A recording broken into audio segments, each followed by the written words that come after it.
आपके साथ मैं हूं अंशिका पाठक। बुलेटिन की शुरुआत करेंगे बड़ी खबर के साथ। योगी सरकार 2.0 के 100 दिन पूरे हो चुके हैं और ऐसे में योगी सरकार का आज रिपोर्ट कार्ड सामने आएगा।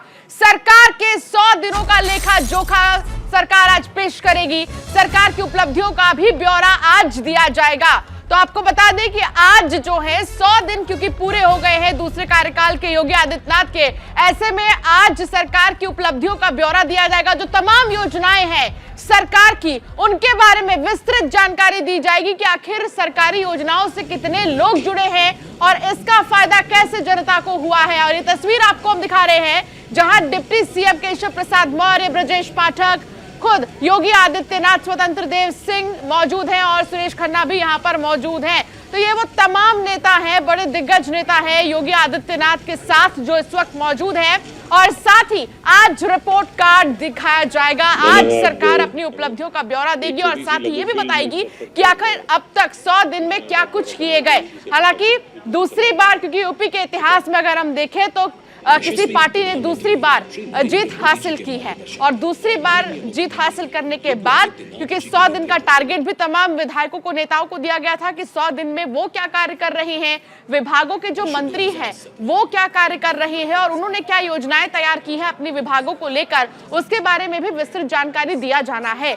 सबसे पहले तो ये प्रेजेंटेशन देखिए जो अभी फिलहाल मौजूदा समय में दिखाया जा रहा है कि कोविड काल से लेकर जो बड़ी समस्याएं प्रदेश में आई उनको कैसे दूर किया गया, साथ ही इन समस्याओं से निपटने के लिए कौन सी ऐसी योजनाएं हैं, क्या व्यवस्थाएं हैं जिनकी शुरुआत की गई। कोविड के समय में कई सारे अस्पतालों का जो उद्घाटन है वो किया गया था और वो भी ऐसे अस्पताल जहां पर आधुनिक तकनीक से लैस तमाम मशीनें रखी गई हैं। 5 लाख युवाओं को सरकारी नौकरी देने की जो बात की गई थी उस लक्ष्य को हासिल किया गया। इसके अलावा अगर देखें तो मुख्यमंत्री योगी आदित्यनाथ का जो जनता दरबार लगता है उसमें जाकर खुद मुख्यमंत्री योगी आदित्यनाथ जो है लोगों से बातचीत करते हैं और उनकी समस्याओं को सुनते हैं और फौरन अधिकारियों को दिशा निर्देश भी देते हैं कि इस समस्या का हल जल्द से जल्द हो। तो सरकार के 100 दिन पूरे हो गए हैं और इन 100 दिनों में क्या कुछ हुआ था, क्या कुछ किया गया, उसके बारे में जानकारी दी जा रही है। कई सारे ऐसे नेता इस बीच यहाँ पर मौजूद हैं जो फिलहाल प्रेजेंटेशन देख रहे हैं और इस प्रेजेंटेशन के जरिए बजट से लेकर हर उस वक्त को दिखाया जा रहा है 100 दिन के में जो खास रहे हैं। बजट में क्या कुछ लाया गया, बजट में किसानों को जो राहत दी गई है उसके बारे में भी जानकारी दी जा रही है। सरकारी योजनाओं के विकास का निरीक्षण किया, सरकार को गांव तक पहुंचाने के लिए ग्राम सचिवालय का सिद्धांत दिया और सभी ग्राम सचिवालयों को इंटरनेट से जोड़कर समस्त सरकारी सेवाओं को जन जन तक पहुंचाने की पहल की। 15 करोड़ लोगों को निःशुल्क डबल राशन के उपहार को जारी रखा। महिलाओं को निःशुल्क गैस सिलेंडर, 12,000 करोड़ रुपए से अधिक गन्ना मूल्य का भुगतान और अब तक कुल 1,76,638 करोड़ का भुगतान किया गया। भवन कृषि केंद्र स्थापित किए गए। माननीय प्रधानमंत्री जी के कर कमलों से ग्राउंड ब्रेकिंग सेरेमनी टीम के माध्यम से 80,000 करोड़ से अधिक की निवेश परियोजनाओं की शुरुआत हुई। जैसा भी योगी जी बता रहे थे, रिफॉर्म, परफॉर्म, ट्रांसफॉर्म के मंत्र के साथ आगे बढ़े हैं। हमने पॉलिसी स्टेबिलिटी पर जोर दिया है, कोऑर्डिनेशन पर जोर दिया है, ईज ऑफ डूइंग बिजनेस पर जोर दिया है। मेरा विश्वास है कि यूपी ही है जो 21वीं सदी में भारत की ग्रोथ स्टोरी को मोमेंटम देगा। युवाओं को स्वरोजगार के अवसर उपलब्ध कराने के लिए विशेष ऋण मेले का आयोजन कराया तथा 2.95 लाख करोड़ रुपए की वार्षिक ऋण योजना की शुरुआत की। उद्यम सारथी ऐप के माध्यम से युवाओं को स्व उद्यम के द्वार खोले। युवाओं को निःशुल्क टैबलेट, स्मार्टफोन का वितरण किया। प्रदेश के ग्रामीणों को आबादी की जमीन का मालिकाना हक देने के लिए 11 लाख आवासीय अभिलेख यानी घरौनी का वितरण। सेवानिवृत्त राजकीय कर्मचारियों की सुविधा के लिए ई पेंशन पोर्टल लॉन्च किया। प्रदेश के स्थानीय उत्पादों को वैश्विक पहचान दिलाने के लिए एक जनपद एक उत्पाद कार्यक्रम के माध्यम से ई कॉमर्स पोर्टल अमेज़न को जोड़ा। 9 शहरों में चेस ओलंपियाड मशाल का स्वागत कराया। पॉक्सो अधिनियम तथा महिला अपराध के तहत अपराधियों को सजा दिलाई। महिलाओं के लिए पिंक टॉयलेट का निर्माण शुरू करवाया।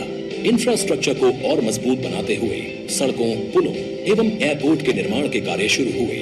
बुंदेलखंड एक्सप्रेसवे का निर्माण कार्य पूरा करवाकर उत्तर प्रदेश के विकास की गति को और तेज किया।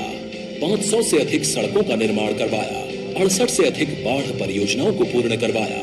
सर्वसम्मति से सार्वजनिक स्थानों पर अवैध पार्किंग और अतिक्रमण हटाए गए तथा प्रदेश भर में विभिन्न धार्मिक स्थलों से लाउड स्पीकर हटवाया। आजमगढ़ और रामपुर उपचुनाव में जीत हासिल कर इतिहास रचा। शिक्षा के क्षेत्र में नए आयाम स्थापित करने के लिए एक मंडल एक विश्वविद्यालय का संकल्प साकार हो रहा है। इसके अलावा माननीय मुख्यमंत्री जी द्वारा प्रदेश में विशेष अभियान चलाए गए। सभी सीएचसी पीएचसी पर मुख्यमंत्री आरोग्य मेला का आयोजन। मौसमी बीमारियों को नियंत्रित करने के लिए विशेष संचारी रोग नियंत्रण एवं दस्तक अभियान। स्कूल चलो अभियान के अंतर्गत 1.88 करोड़ से अधिक छात्र छात्राओं का नामांकन हुआ तथा विशेष सड़क सुरक्षा सप्ताह का आयोजन। वन महोत्सव सप्ताह का आयोजन, जिसमें कुल 35 करोड़ पौधरोपण किए जा रहे हैं। सभी ग्राम पंचायतों में मेरा गांव मेरी धरोहर का संचालन एवं 75,000 स्थानों पर अंतर्राष्ट्रीय योग दिवस का आयोजन करवाया। आज माननीय प्रधानमंत्री नरेंद्र मोदी जी के मार्गदर्शन और माननीय मुख्यमंत्री योगी आदित्यनाथ जी के कुशल नेतृत्व में उत्तर प्रदेश का डबल रफ्तार से विकास हो रहा है और ये प्रदेश विकास के एक नए कीर्तिमान को छू रहा है।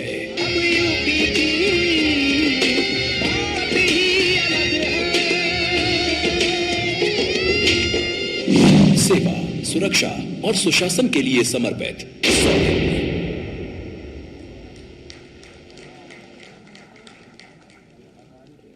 माननीय मुख्यमंत्री जी से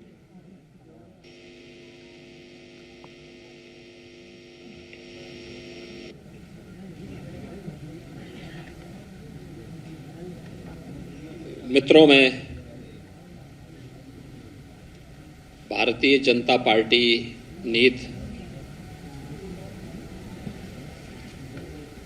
गठबंधन की सरकार के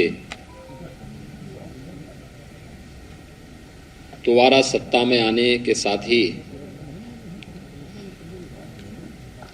100 दिन के सेवा, सुरक्षा और सुशासन के प्रति समर्पित कार्यकाल की इस पहली प्रेस वार्ता में अपने वरिष्ठ सहयोगियों की ओर से आप सबका मैं हृदय से स्वागत करता हूं। उत्तर प्रदेश की जनता जनार्दन ने आदरणीय प्रधानमंत्री श्री नरेंद्र मोदी जी के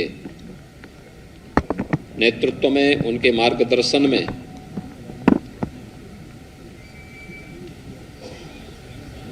अभी हाल ही में प्रदेश में संपन्न हुए विधानसभा चुनाव में भारतीय जनता पार्टी गठबंधन को प्रचंड बहुमत देकर के जिस उद्देश्य से अपना आशीर्वाद दिया था, जीत का वह सिलसिला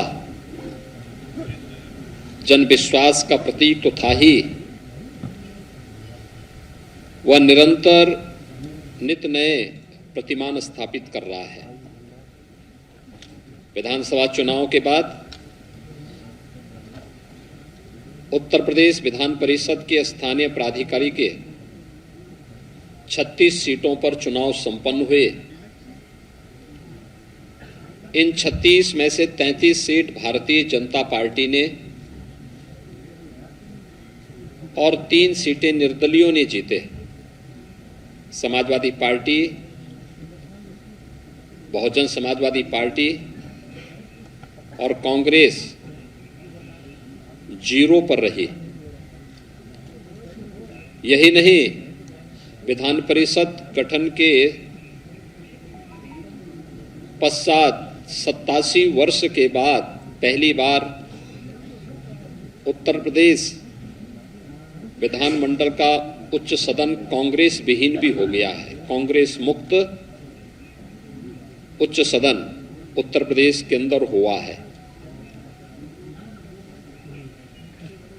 विधान परिषद के स्थानीय प्राधिकारी चुनाव के साथ प्रदेश के अंदर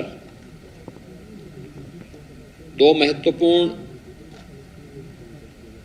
लोकसभा के उपचुनाव भी संपन्न हुए हैं। एक पूर्वी उत्तर प्रदेश में आजमगढ़ में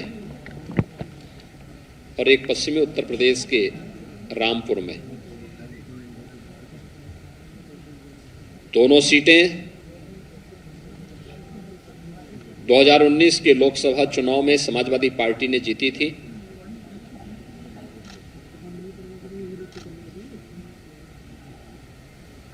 इस उपचुनाव में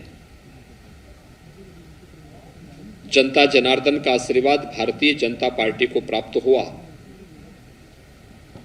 यह भी प्रधानमंत्री मोदी जी की नीतियों के प्रति और सरकार की सक्रियता और बेहतर समन्वय का एक परिणाम है कि जनता जनार्दन का आशीर्वाद फिर से भारतीय जनता पार्टी गठबंधन के प्रत्याशियों को प्राप्त हुआ और दोनों सीटों पर भी भारतीय जनता पार्टी के प्रत्याशी विजयी हुए।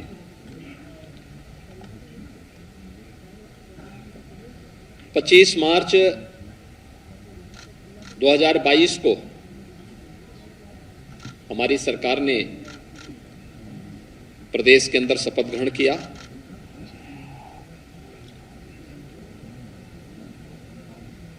उत्तर प्रदेश के इतिहास में 37 वर्षों के बाद यह अवसर आया था जब कोई सरकार अपना 5 वर्ष का कार्यकाल पूरा करे और 5 वर्ष के अपने कार्यकाल के उपरांत फिर से प्रचंड बहुमत के साथ सरकार बनाए। पहली बार उत्तर प्रदेश के इतिहास में किसी मुख्यमंत्री ने अपना कार्यकाल पूरा किया और प्रचंड बहुमत के साथ फिर से सरकार बनाने के साथ ही सरकार को सफलतापूर्वक संचालन करने के अपने 100 दिन के अपने इस कार्यकाल की उपलब्धियों के साथ जो कहा सो किया कि इस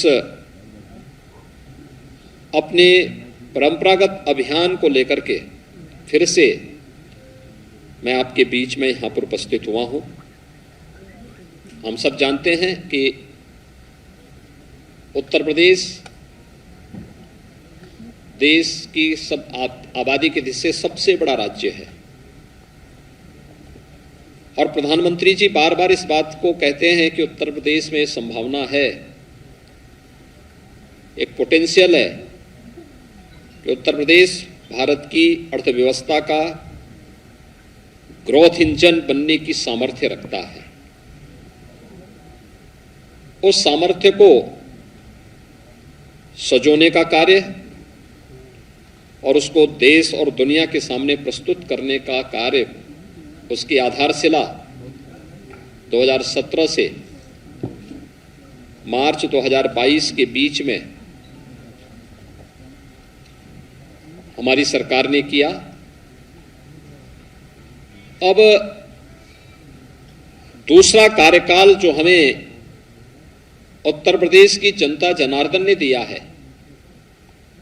इस दूसरे कार्यकाल में एक नई उड़ान के साथ हम सब अपनी यात्रा को आगे बढ़ा रहे हैं। आदरणीय प्रधानमंत्री जी ने देश के लिए जो लक्ष्य निर्धारित किया है कि भारत की अर्थव्यवस्था $5 ट्रिलियन की होगी, तो स्वाभाविक रूप से उत्तर प्रदेश की भूमिका इसमें महत्वपूर्ण हो जाती है और उत्तर प्रदेश ने आते ही हमारे मंत्रिमंडल ने सबसे पहला कार्य वे 10 सेक्टर चुने जिन पर हम व्यवस्थित कार्य योजना बना करके उत्तर प्रदेश की अर्थव्यवस्था के उस प्रेजेंटेशन को $1 ट्रिलियन तक पहुंचाने की इस कार्य योजना को हम आगे बढ़ा सके। ये पहली बार हुआ है कि 10 सेक्टर के प्रेजेंटेशन में सभी हमारे सहयोगी मंत्रीगण मौजूद थे। उनके मार्गदर्शन में उनके विभागों ने उसका प्रेजेंटेशन स्वयं बनाया, उसका अध्ययन किया, फिर उसका मंत्रिमंडल के सामने प्रस्तुतिकरण हुआ, उस पर चर्चा हुई और फिर उसकी ठोस कार्य योजना बना करके हर एक सेक्टर के लिए एक सीनियर अधिकारी को जिम्मेदारी देकर के उस सेक्टर की उन संभावनाओं को जो उत्तर प्रदेश को आगामी 5 वर्ष के अंदर $1 ट्रिलियन की इकोनॉमी के समकक्ष पहुंचाने में योगदान दे सकेगा, वह कार्यक्रम भी हम लोगों ने सफलतापूर्वक प्रदेश के अंदर आगे बढ़ाया। मुझे प्रसन्नता है कि सरकार जनता के द्वार इस कार्यक्रम को मेरे सहयोगी मंत्रिमंडल के मेरे सभी सहयोगी मंत्रियों ने 18 समूहों के साथ जोड़ करके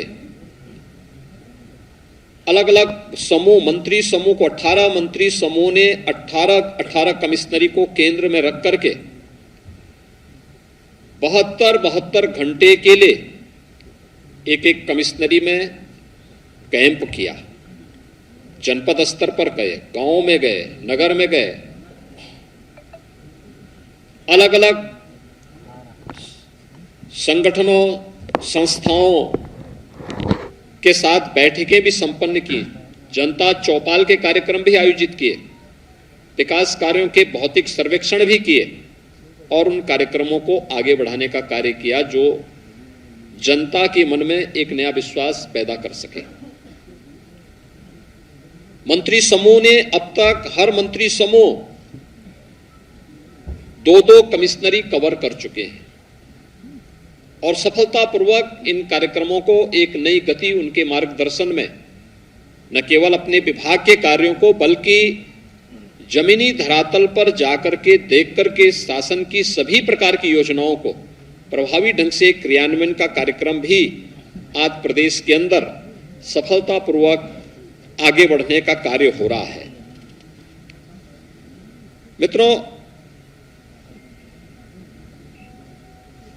ये जो कार्यक्रम है जो उत्तर प्रदेश की अर्थव्यवस्था को एक नई गति देने के लिए एक टीम वर्क प्रदेश के अंदर देखने को मिल रहा है, इस टीम वर्क ने अपने पिछले कार्यकाल में बहुत सारी उपलब्धियां हासिल की थी और आज उत्तर प्रदेश को देश की सबसे बड़ी अर्थव्यवस्था के रूप में स्थापित करने के इस लक्ष्य को आगे बढ़ाते हुए हम लोगों ने अगले 5 वर्ष की जो कार्य योजना तैयार की है, इसमें 100 दिन के जो लक्ष्य तय किए गए थे, उन लक्ष्यों को सफलतापूर्वक आगे बढ़ाने का कार्य भी वर्तमान में हम लोग कर रहे हैं, जो उत्तर प्रदेश की प्रगति और समृद्धि की दिशा से अत्यंत महत्वपूर्ण है। हम लोगों ने प्रदेश के अंदर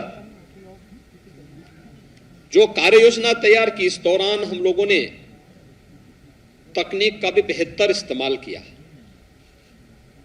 पहली बार हुआ जब प्रदेश के अंदर पेंशन प्राप्त करने वाले सरकारी कर्मचारियों के लिए ई पेंशन की सुविधा लागू हुई। अब किसी रिटायर्ड कर्मचारी को अपने पेंशन के लिए भटकना नहीं पड़ेगा। देश का पहला राज्य है उत्तर प्रदेश जिसने इस कार्यक्रम को इन 100 दिनों के अंदर संपन्न करके प्रदेश के अंदर आदरणीय प्रधानमंत्री जी के डिजिटल इंडिया के कार्यक्रम के माध्यम से कार्मिकों की समस्या के समाधान का एक रास्ता निकाला। ई विधान लागू किया गया। विधानसभा का अभी हाल ही में संपन्न सत्र ई विधान के साथ संपन्न हुआ है और यही नहीं, आजादी के अमृत महोत्सव वर्ष में देश के महामहिम राष्ट्रपति जी का दोनों सदनों को मार्गदर्शन भी प्राप्त हुआ है। ये 100 दिन के अंदर ही ये सभी कार्यक्रम प्रदेश के अंदर संपन्न हुए हैं। हम सब जानते हैं उत्तर प्रदेश 2017 के पहले परिवारवाद, जातिवाद, भ्रष्टाचार, दंगों और अराजकता के लिए जाना जाता था। उत्तर प्रदेश के अंदर एक बड़ी अजीब सी स्थिति थी। पहचान का संकट उत्तर प्रदेश के सामने 2017 के पहले था। केंद्र सरकार की योजनाओं को 2014 के बाद अनेक लोक कल्याणकारी, गरीब कल्याणकारी योजनाओं को केंद्र सरकार ने लागू किया, लेकिन राज्य सरकार की इच्छा शक्ति उन्हें लागू करने की नहीं दिखती थी। लेकिन पिछले 5 वर्ष के अंदर प्रदेश के अंदर कानून व्यवस्था की बेहतर स्थिति को, जो हम लोगों ने विगत 5 वर्ष के अंदर प्रदेश के अंदर कानून का राज स्थापित हो, इस दिशा में जो प्रयास किए, देश के अंदर उसका एक विश्वास के रूप में बदला। उत्तर प्रदेश के परसेप्शन के बारे में आम जनमानस के मन में एक विश्वास पैदा हुआ। उत्तर प्रदेश के बारे में लोगों की धारणाएं बदली और उसका परिणाम था कि यहां पे निवेश की अनेक संभावनाओं ने आगे बढ़ करके प्रदेश के विकास को एक नई ऊंचाइयां देना भी प्रारंभ किया। निवेश की इन संभावनाओं ने प्रदेश में रोजगार के सृजन की संभावनाओं को भी आगे बढ़ाया।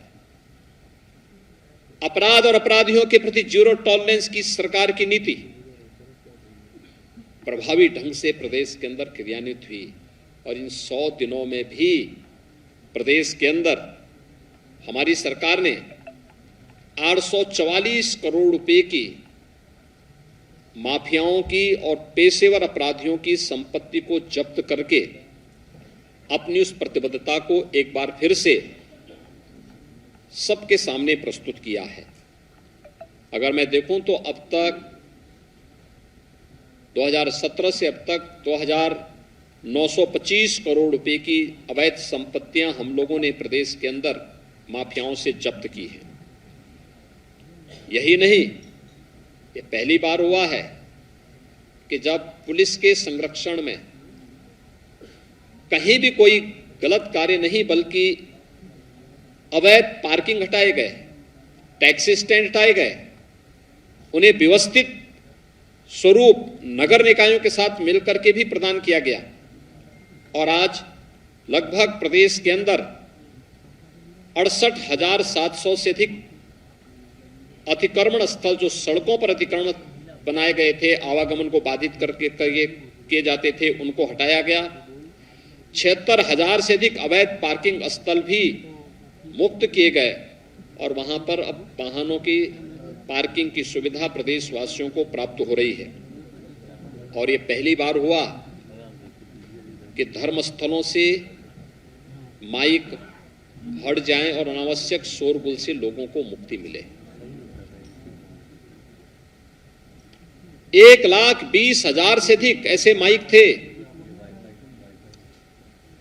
जो या तो हटाए गए या फिर उनके वॉल्यूम को कम किया गया और ये बिना किसी हो हल्ला के स्वतःस्फूर्त भाव के साथ ये जन विश्वास का ही प्रतीक है कि समाज के प्रत्येक तबके ने सरकार के इस कार्य का पूरा समर्थन किया और सरकार को अपना पूरा सहयोग देने के साथ साथ इस कार्यक्रम में बढ़ चढ़ करके भाग भी लिया। प्रदेश सरकार के ही इन कार्यक्रमों के आगे बढ़ाने का परिणाम है कि आज सड़कों पर कोई भी सार्वजनिक कार्यक्रम नहीं होते, कोई भी इस प्रकार के कार्यक्रम नहीं जिसमें चाहे वह अलविदा की नमाज सड़कों पर नहीं होंगे, बल्कि जहां धर्मस्थल में तय है वहीं होगी।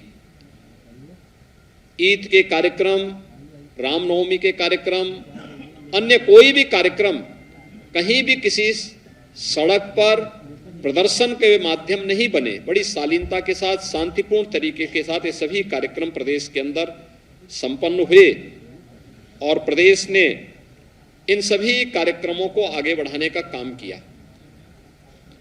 पास्को एक्ट के अंतर्गत भी प्रभावी कार्रवाई करते हुए महिला और बालिकाओं के प्रति अपराधियों को कोई भी अपराध करने वाले अपराधियों को भी न केवल सजा दिलाई गई बल्कि उसकी प्रभावी पैरवी करते उसे कटघरे में भी खड़ा किया गया। और ये पहली बार हो रहा है जब प्रदेश के अंदर बड़े पैमाने पर अग्निशमन केंद्र की स्थापना करने के साथ साथ आज उत्तर प्रदेश हर तहसील में अग्निशमन केंद्र की स्थापना करने की ओर अग्रसर है और हमारा प्रयास है कि अगले 2 वर्ष के अंदर हर तहसील में एक अग्निशमन केंद्र की स्थापना हो सके, जिससे अग्नि सुरक्षा के साथ साथ लोगों को इस प्रकार की किसी भी अग्निकांड की घटना से बचाव के बारे में भी उन्हें एक शासन के स्तर पर सहयोग मिल सके। हम सब इस बात को जानते हैं कि विगत 5 वर्ष के अंदर प्रदेश की जीडीपी में लगभग दुगनी वृद्धि हुई है। अर्थव्यवस्था हमारी पहले की तुलना में लगभग दुगने की वृद्धि हुई है और प्रति व्यक्ति आय में भी दुगने की वृद्धि प्रदेश के अंदर हुई है। प्रदेश के अंदर हम लोगों ने इस दौरान प्रदेश के बजट के दायरे को भी हमने दुगने से अधिक बढ़ाया है। 2016-17 में प्रदेश का बजट 3 लाख करोड़ का था, आज वह बढ़कर के 6,15,000 करोड़ रुपए से अधिक का है। और जनता के प्रति सरकार की प्रतिबद्धता इस बात से स्पष्ट हो जाती है कि हम लोगों ने अपने पहले ही बजट में 2022 के विधानसभा चुनाव की दृष्टि से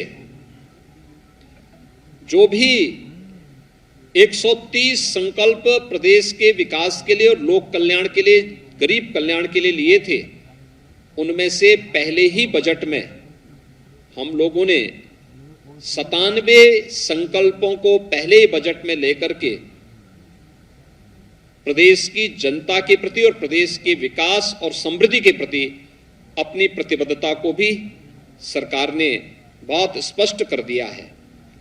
जो शेष 33 संकल्प हैं, इन्हें आगामी 2 वर्ष के अंदर इन्हें भी हम क्रमबद्ध तरीके से लेकर के जनता जनार्दन के सामने लिए गए अपने संकल्पों को व्यवस्थित तरीके से उन्हें पूरा करने का काम भी करेंगे।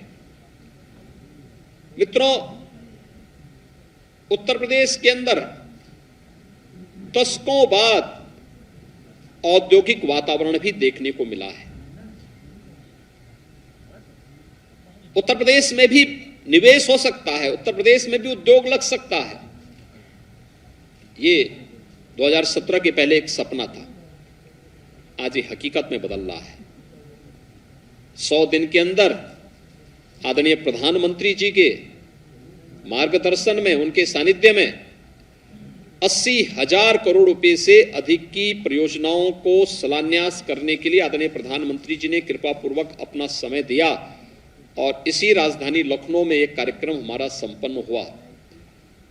यही नहीं, इन 100 दिनों में हम लोगों ने प्रदेश के अंदर यानी ये जो 80,000 करोड़ रुपए से अधिक की परियोजनाएं, लगभग 1400 से अधिक परियोजनाएं इसके अंदर कवर हो रही है। और प्रदेश ने पहली बार उत्तर प्रदेश डाटा सेंटर स्थापित करने का एक हब बन रहा है। हम लोगों ने, प्रदेश सरकार ने इसकी अपनी एक policy Uttar Pradesh data centre नीति भी प्रदेश के अंदर लागू की और इसमें प्रदेश को 4 नए डाटा सेंटर स्थापित करने, आज डिजिटल इंडिया के युग में डाटा के अपने महत्व हैं और उस महत्व को ध्यान में रख करके 4 नए डाटा सेंटर जिनकी लागत 15,950 करोड़ रुपए से अधिक की है और जिनमें लगभग 4,000 से अधिक नौजवानों को डायरेक्ट रोजगार मिलने की संभावना है। यह भी हम लोगों ने इस दौरान इसे पूरा किया। इन 100 दिनों में प्रदेश के अंदर मेडिकल डिवाइस पार्क के कार्य का शिलान्यास भी संपन्न हुआ। प्रदेश में पहली बार आगरा, कानपुर, गोरखपुर में प्लेटेड फैक्ट्री कॉम्प्लेक्स के कार्य का भी उस कार्य को परियोजना को भी हम लोगों ने शुरू किया। और प्रदेश के अंदर यही नहीं, हम लोगों ने अनेक ऐसे कार्यक्रम किए जिसके माध्यम से न केवल औद्योगिक विकास के कार्यक्रम तेजी के साथ आगे बढ़ सके, बल्कि इसके माध्यम से प्रदेश के अंदर रोजगार की संभावनाओं को भी एक नई ऊंचाइयां प्रदान कर सकें। उत्तर प्रदेश सरकार ने 2018 में अपने स्थापना दिवस के अवसर पर एक जनपद एक उत्पाद की अपनी अभिनव योजना लागू की थी। उस समय बहुत सारे लोग कहते थे क्या होगा। आज मुझे बताते हुए प्रसन्नता है कि एक जनपद एक उत्पाद योजना ने प्रदेश सरकार के द्वारा कानून व्यवस्था की बेहतर स्थिति को लागू करने के फलस्वरूप प्रदेश के अंदर 21 सेक्टोरियल पॉलिसीज को लागू करने के बाद जो कार्यक्रम हम लोगों ने आगे बढ़ाए, आज उसके बेहतरीन परिणाम हम सबके सामने हैं। CMI के जो ताजा डाटा आए हैं उसके अनुसार प्रदेश के अंदर 2016-17 में जो बेरोजगारी की दर 18% के आसपास थी, आज वह घट करके औद्योगिक निवेश, सरकार के द्वारा दी जाने वाली नौकरियां, वन डिस्ट्रिक्ट वन प्रोडक्ट की अभिनव योजना, विश्वकर्मा श्रम सम्मान की योजना और इन तमाम योजनाओं को प्रभावी ढंग से आगे बढ़ाने का परिणाम है कि प्रदेश के अंदर अनएम्प्लॉयमेंट का जो रेट है वह वर्तमान में 2.9% तक रह गया है। यानी युवाओं के कल्याण के लिए सरकार के द्वारा किस प्रकार के कदम उठाए गए, यह भी आज, और ये डाटा राज्य सरकार के अपने नहीं, यह देश की प्रतिष्ठित निष्पक्ष संस्थाओं के हैं जिन लोगों के द्वारा केवल इसी सेक्टर में कार्य किया जाता है। प्रदेश के अंदर हमारे वन डिस्ट्रिक्ट वन प्रोडक्ट की इस अभिनव योजना ने प्रदेश को एक्सपोर्ट का एक हब भी बनाया। इस वर्ष उत्तर प्रदेश का जो एक्सपोर्ट है वह 1,56,000 करोड़ रुपए का है। 2016-17 में यह लगभग 80,000 करोड़ रुपए के आसपास था। यानी इसने एक नई ऊंचाइयां दी हैं प्रदेश के परंपरागत उत्पाद को, और इसके माध्यम से रोजगार की तमाम संभावनाएं भी आगे बढ़ी। प्रदेश के अंदर आदरणीय प्रधानमंत्री जी ने ग्राउंड ब्रेकिंग सेरेमनी में 3 जून को आकर के प्रदेश के औद्योगिक विकास को एक नई गति प्रदान करने में अपना आशीर्वाद दिया। 80,000 करोड़ रुपए की लागत से जो उद्योग उत्तर प्रदेश के अंदर लग रहे हैं, इनमें 5 लाख प्रत्यक्ष रोजगार और 20 लाख अप्रत्यक्ष रोजगार भी प्रदेश के अंदर प्राप्त होगा। और यही नहीं, इन 100 दिनों के अंदर हमारी सरकार ने प्रदेश के अंदर 10,000 से अधिक सरकारी नौकरियां भी दी हैं। यानी अलग अलग विभागों ने इस पे कार्य किया, लेकिन केवल एक विभाग की ही मैं बात करूं तो अकेले गृह विभाग के माध्यम से हम लोगों ने जो 10,000 के नौकरी दिए जाने का लक्ष्य रखा था, उसे हम लोगों ने इस दौरान पूरा किया। और स्वतः रोजगार के साथ जोड़ने के लिए भी बृहद ऋण मेला के माध्यम से 1,90,000 उद्यम को प्रदेश के अंदर हम लोगों ने 16,000 करोड़ रुपए के ऋण वितरण के कार्यक्रम को आगे बढ़ाने के साथ ही पूरे वर्ष भर का भी एक लक्ष्य रखा है कि 2,35,000 करोड़ रुपए के ऋण इस एक वर्ष के अंदर हम प्रदेश के नौजवानों को देने का कार्य करेंगे। यह स्वतः रोजगार के लिए, एमएसएमई सेक्टर के लिए यह योजना हम लोगों ने प्रदेश के अंदर बैंकर्स के साथ मिलकर के तैयार की है और इसे हम आगे बढ़ाएंगे। यही नहीं, प्रदेश के अंदर प्रदेश के युवाओं को डिजिटली समर्थ और सक्षम बनाने के लिए 17 लाख से अधिक युवाओं को टैबलेट अथवा स्मार्टफोन वितरण के कार्यक्रम को भी सफलतापूर्वक आगे बढ़ाने में हमें सफलता प्राप्त हुई है। प्रदेश के अंदर राष्ट्रीय और अंतर्राष्ट्रीय प्रतिस्पर्धा में जिन खिलाड़ियों ने पदक प्राप्त किए हैं, उन्हें सीधी भर्ती के माध्यम से राजपत्रित पदों पर नियुक्ति करने की व्यवस्था को भी इन 100 दिनों में प्रदेश सरकार ने अपना अनुमोदन दिया है और इस पर कार्य प्रारंभ भी हो गया है। प्रदेश के अंदर हम लोगों ने इस दौरान 400 से अधिक रोजगार मेले भी लगाए हैं, जिनके माध्यम से प्रदेश के अंदर नौजवानों को स्वतः रोजगार के साथ जुड़ने और उन्हें आगे बढ़ने में भी एक प्रकार से मदद मिलेगी। मित्रों, ये प्रदेश के अंदर अलग अलग सेक्टर के लिए सरकार के द्वारा की गई कार्य योजना का एक छोटा सा उदाहरण है। ये सरकार की दिशा को स्पष्ट कर देगी कि अगले 5 वर्ष के अंदर सरकार किस दिशा में आगे बढ़ रही है।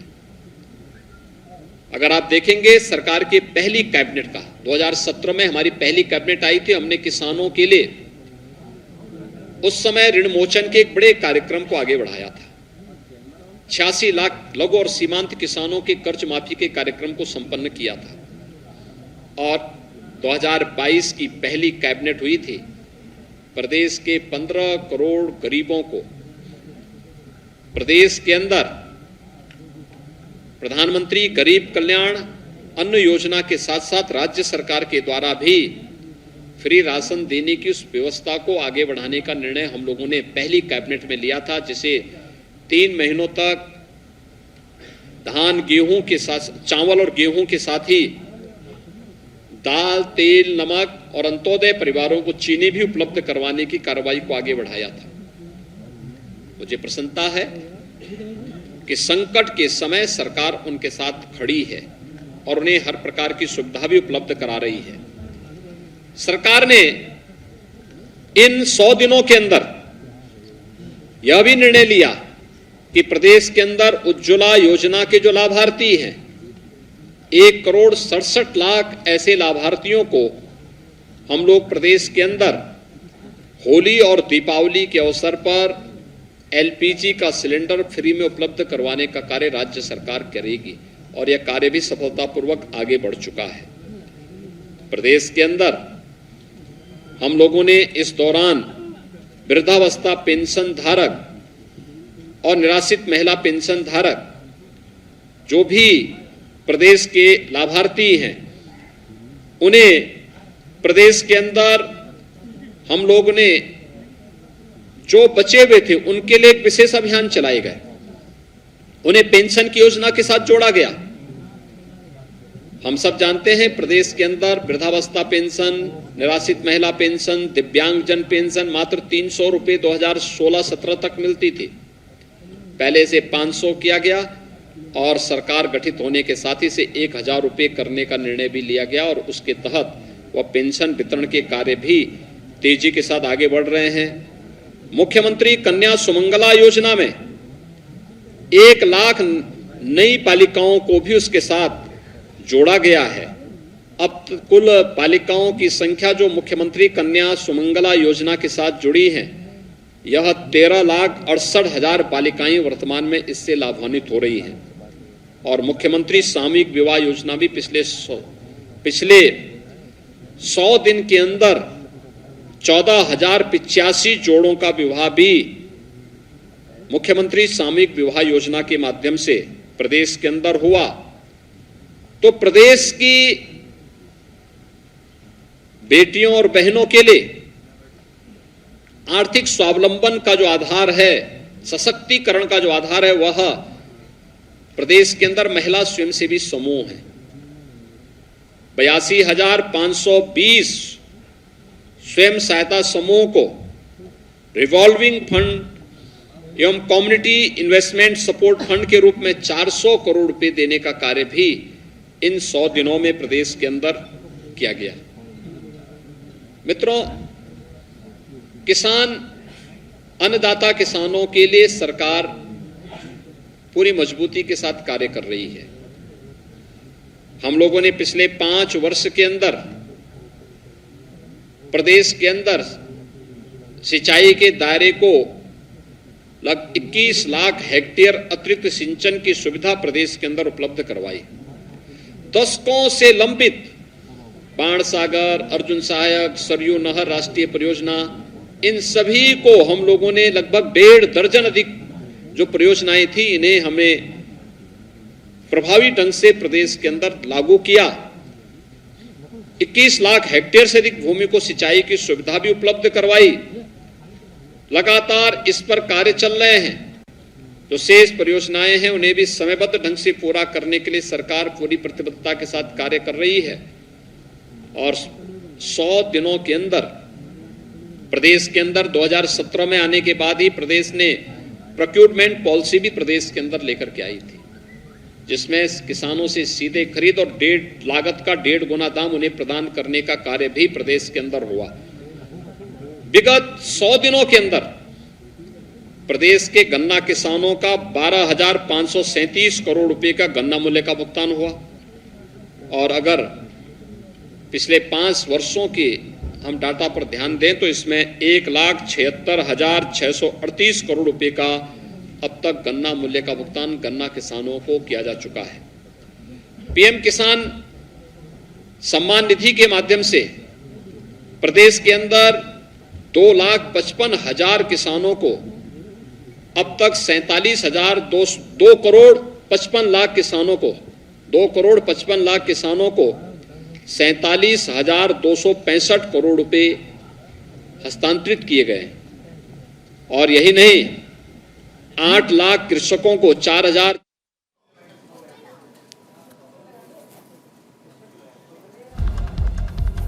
तो अहम खबर आप सुन रहे थे उत्तर प्रदेश के मुख्यमंत्री योगी आदित्यनाथ को, जो 100 दिन पूरे होने पर आपको बता दें कि योगी सरकार के दूसरे कार्यकाल के 100 दिन पूरे हो रहे हैं। पहली बार लगातार किसी को दोबारा सत्ता मिली है, ये कहना है सीएम योगी आदित्यनाथ का। इसके अलावा उन्होंने यूपी में 1 ट्रिलियन इकोनॉमी का लक्ष्य जो है निर्धारित किया, इस बारे में भी जानकारी साझा की। साथ ही साथ आपको हम बता दें कि हमने जो कहा उसे पूरा किया, ये कहा सीएम योगी आदित्यनाथ ने कि जिन दावों के साथ, जिन वादों के साथ योगी आदित्यनाथ की सरकार आई थी और जो बातें हमने उस वक्त कही थी, उन तमाम वादों को हमने पूरा किया है।